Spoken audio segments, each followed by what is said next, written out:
Hello everybody and welcome to Forever Rugby on Forever Sport. And today we're going to be having a bit of fun. Today we're going to be picking a South Africa Barbarian side of overseas-based players that could play against the British and Irish Lions. So, during these tours we always have, often have sort of invitational sides and stuff like that. For example, in 2017 there was the Maori All Blacks. There was a provincial side as well. 2009 we had the Buffer King 15 and we had an invitational side. And then you often have an SAA side, which is official Springbok B team. That is a match that's going to be on Wednesday, by the way. Team announcement will be in the next couple of hours. And we'll have both Warren Gatlin's press conference as well as Rusty Russell's press conferences up as well. Before you sort of move forward and stuff like that and talk about exactly what we're going to be doing today, please do smash like and subscribe to the channel. We have got an unbelievable amount of content lined up for you this week. I'm going to be absolutely exhausted come Sunday because there's just going to be so much. But it's really, really exciting. This tour is really starting to gather momentum. And Wednesday, the SAA game is the biggest game yet. It's the first game which I think people are saying, if there were to be a team that were going to beat the British and Irish Lions other than the Springboks, it would be the SAA. So very interested to see what side gets picked for the SAA and how they do. But in terms of what we're going to be doing, so basically this SA Barbarian side is choosing a team solely consisting of players who are overseas based and not part of the Springbok squad. So we're not looking at R.K. Snyman, Lua Diaga, Eben Etze, Franco Mostert, Willie Leroux, Andre Pollard, Cheslin Colby, Koen Oosthuizen, all the overseas, all the overseas-based players part of the Springbok squad. They were not including them at all. We're looking at all the other overseas-based players, and we're choosing a 23 there. So obviously, this is a little bit just sort of who I would pick, and I think my starting 15 is pretty settled. I'm quite happy with that. The bench needs a little bit of work. I think there's not too many players playing overseas, which is a bit of an issue for this team. But let me know what you think of it, and it's going to be quite fun. So basically, what we've done is just gone and looked at some of the top performers, and what's quite interesting is the more you look at some of these players, it looks. They're not just sort of fillers in a lot of these teams. Some of these players who, not even on Springbok radars, we've got Springbok cap players. In fact, I mean, this team will have far more Springbok cap players than, far more Springbok caps than maybe even the SAA team might, depending on what we see in the SAA. It's far more caps than what we've seen in the Lions and the Sharks and what we will see in the Storm and stuff like that. And I think this team actually would give the British and Irish Lions a real go, which would be quite cool. So maybe it's something they could look at in the future. If we're going to embrace overseas players, maybe do we look at maybe trying to make them part of the tours? Maybe see if we can get them back in the country and stuff like that.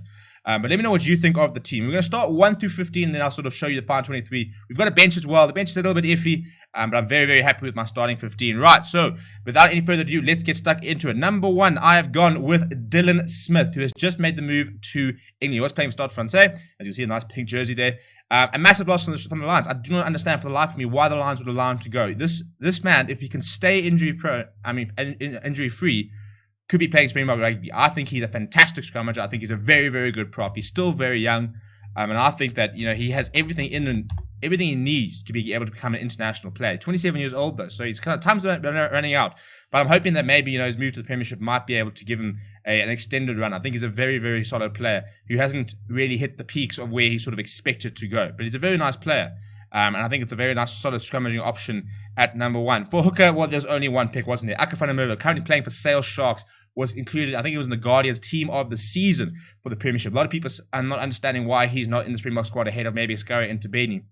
Tremendous player, very good on the ground, an incredible ball carrier. Step piece is fairly solid. He's a fantastic player, and he would have just been another Sale Shark member of the Springbok squad. I think the Sale Sharks have got more players in the Springbok squad than I think the Bulls and the Lions do actually, which is very, very interesting. So that's what I'm going with number 2, and then I'm rounding up the scrum with the Harlequins tight head Wilco Louw. A couple of rumors that he was going to be drafted into the squad, to the Springbok squad, but it was been confirmed that Lizo Walker, in fact, has been dropped in instead of him. But I mean, he was immense. Scored a try in the Premiership final.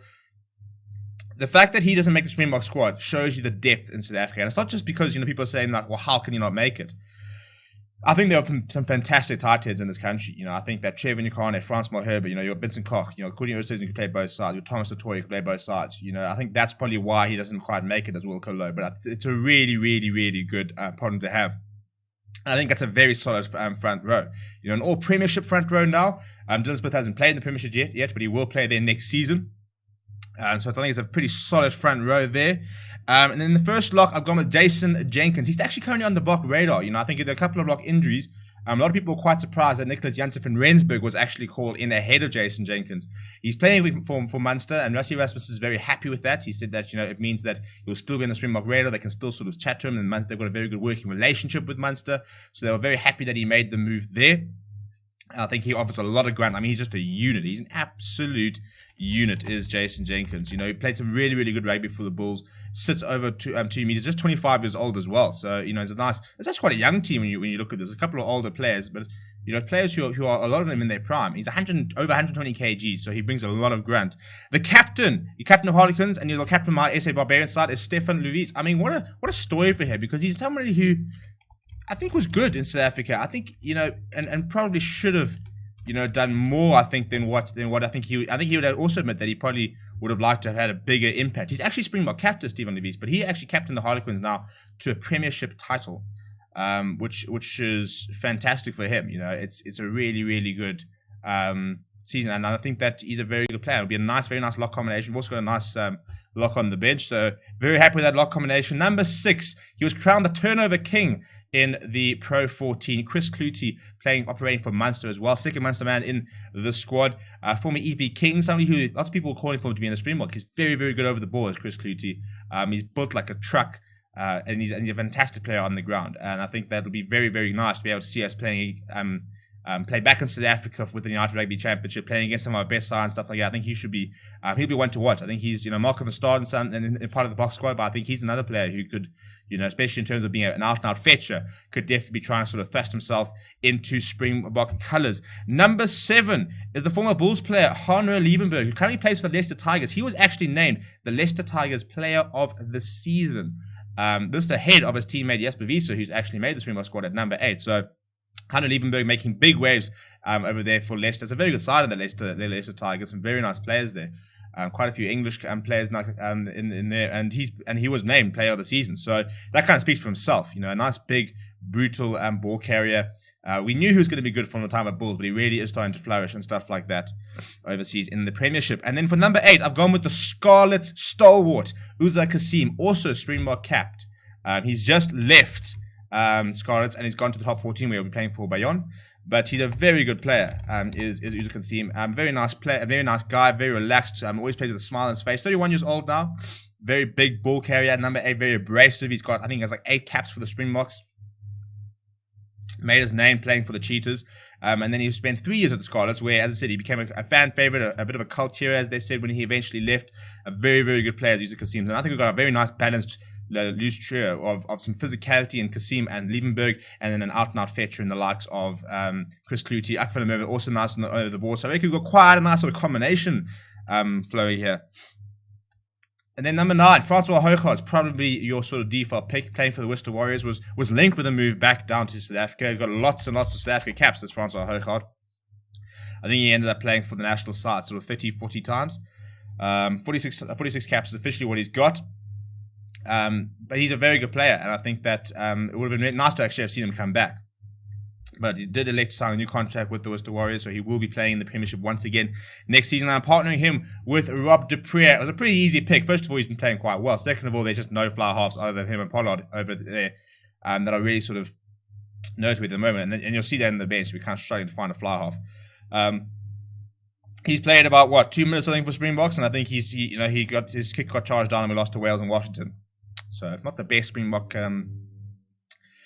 debut nor career, but you never know. Might yet be able to play his way into being part of the Springbok squad at a later stage. For the rest of the backline, at wing I've got Raymond Muller. I know he's been playing a lot of rugby at 13, and I would have had him at 13, except that there's an unbelievable amount of centres in Europe from South Africa. I mean, somebody like Jaco Tarta's up there. Rohan van Rensburg doesn't make this 23. Jan Sali doesn't make this 23. There are so many centres from South Africa playing their rugby in the top 14 and in the Premiership. So I just sort of decided to just cheat a little bit. He has played quite a bit on the wing as well, but he's really sort of making his name as a number 13. Very good defensively, which is funny for somebody who was criticised for being not pretty poor defensively.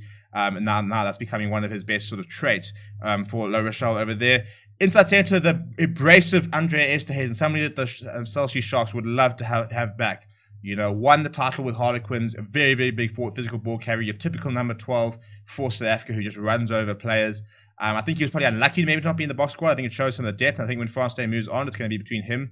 I think it'll probably be him. I think Ryan Jansen is also a player that's worth watching. Had a bit of injury issues this season, but I think if he can sort that out, he will also be trying to push for a Springbok recall. Esterhuizen's a very good player. And outside him, I've gone with Jan Serfontein. A lot of people saying that he should be part of the box squad now. I think I'm glad they've gone with sort of Similani, who's a bit younger. But I mean, look, Jan Serfontain's sitting there at about, I think, 28 years old, so it's not like he's got, he's close to retiring and stuff like that. But I mean, he scored a try in the Challenge Cup final for Montpellier. Really, really good plays. He's been playing some fantastic rugby next to Johan Goosen for Montpellier with Andre Pollard. Johan Goosen was actually the man of the match in that Challenge Cup final. But he's back in South Africa, so he actually wasn't eligible for selection, was Johan Goosen. So a nice centre pairing there. You've got a lot of skills and a lot of pace and Serfontein and the brutality of Andre Estes. And the other wing, I've gone with Dylan Late, currently playing for La Rochelle with Raymond Roulet. So a nice sort of combination there of La Rochelle wings. He could also have played fullback. We'll look at the fullback. I just really like who I've selected at fullback when he plays at the back. But Dylan Lates is playing some seriously good rugby at the moment. You know, he's always been a very, very talented, very skillful player. I mean, we saw obviously that miracle pass to the Western Province sort of blew him up. But he's a good player, and I think he's become very much better. He's become a much more well-rounded player. And I think sometimes when you leave South African shores, you don't always have that pressure, and you can kind of just sort of play a natural game. And he's definitely doing that and doing very, very well. And number 15, I've gone with Tyron Green from the Harlequins. Scoring tries for fun this season. Took him a while to start getting some game time there with the Harlequins, but now he's a sort of a sure starter. He was very, very good in the Premiership. I really like him at fullback. Very good on the wing, but I like his counter-attacking ability in the fullback. He's got a good boot as well. Very, very good tackler. Very physical player, despite not being the biggest player. So I really, really like Tyron Green. I think he's a massive loss for the Lions. If I could have him back tomorrow, I would. Pay him all the money, put him at fullback. We could have an unbelievable backline if we could have kept him. And you could have had people like, Raz McClana. You could have had Jordan Hendricks, Gianni Lombard, Tyron Green. Want to see the Similani, Morning van den Berg. You could have an unbelievable backline. If you're adding Edward van der Merwe there now, it could have been an unbelievable backline for the Lions. But he's doing very, very well for the Harlequins. I think he's firmly on the Bok radar. I think he spoke to Rassie Erasmus before he went over, sort of saying, will this hamper my chances of one day playing for the Green and Gold? So he does harbour ambitions to play for the current world champions, and hopefully we'll see that come true. And then in terms of my bench, so that's my final sort of 50 and the bench. Stephen Levis is the captain. My bench, I've gone with Bismarck Du Plessis. Yes, he's 37 years old, but he's still playing very, very good rugby. You could have maybe gone with Dion Farias coming back for the Western Province. A couple of other hookers lying around, but I thought Bismarck, it would just be a nice little story for him to come back. Bowen Fenter just made the move there to Scotland. It'll be very interesting to see how he goes. Max van Dijk is my reserve tight end. Janus Kirsten is my reserve lock. Ruan Ackerman, the very versatile Gloucester back row, as there. He can play at number 8, he can play at number 7, he can probably play in the locks if you wanted him to. He's very, very skillful. Rumours that he's looking to play for England, so I'm hoping that he doesn't, although I would like to see him play international rugby. Dewald Duvenage is my reserve scrum off, one Captain Benetton to the Westie, so nice experience coming off the bench from him.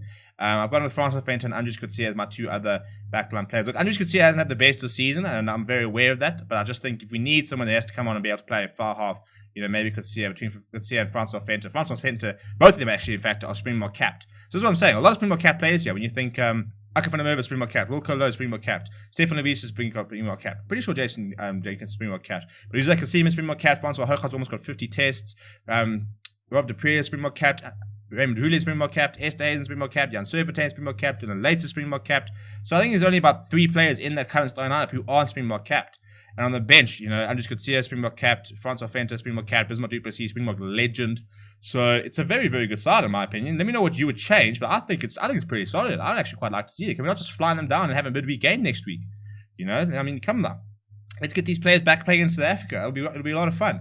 Let me know what you think of this team, though. We'll be back later with the announcement of the SAA side, so make sure you smash the like on the video, subscribe to the channel, turn your notifications on. That's important. If you turn your notifications on, you will not miss any news this week. You will get a notification when the team is announced for the SAA, because we'll be doing a video on that. You'll get all the notifications on what's being said in the press conferences, because we'll have that. You'll get all the notifications when the games are live, because we'll be live for France versus Australia tomorrow. We'll be live for the SAA versus Lions on Wednesday. We'll be live for Currie Cup on Friday night. We'll hopefully be live for Fiji, New Zealand on Saturday morning. We'll be live for Lions versus Stormers. We're going to be live tonight for our news night show, which we haven't been able to do for a while.